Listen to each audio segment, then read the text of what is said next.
Nagsayang kang pagkain. Ang sinasabi, mapapa ka. I don't know kung how should I explain it in Tagalog. Pipili ka ng kape for the grande size, 220 baht.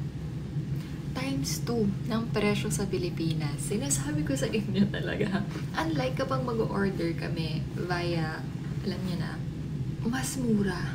So, imagine si Belle na yun taga dito na yan sa Thailand What more pa ako na, syempre tayo sa Pilipinas, alam natin yung price doon.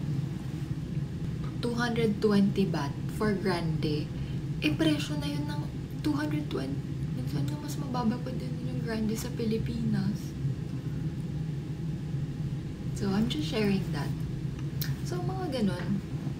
Tapos, anyway, sana naman nalilito na ako. So, yun, nakaupo lang ako doon. Di na ako bumababa para bumili ng something. Parang, nag-order na lang ako, tapos kinukuha ko lang siya doon sa door ng MGI Hall. Or minsan, di na ako mag-order kasi the Thai fans are giving me gifts. Si Cream, the group of Cream, na nakatambay lang sila sa labas ng MGI Hall, giving mango sticky rice, kung ano-ano binibigay nila sa akin. Grabe, sobrang sweet. Tapos, ayun, yun yung kinakain ko. Nagsayang kang pagkain. Ang sinasabi, mapapa ka.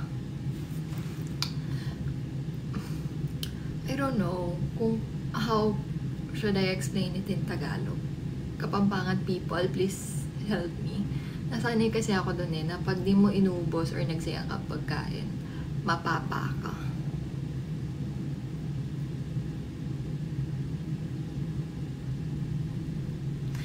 Huwag ako mag-convert para hindi ako masaktan. Hindi, gusto ko nasasaktan ako.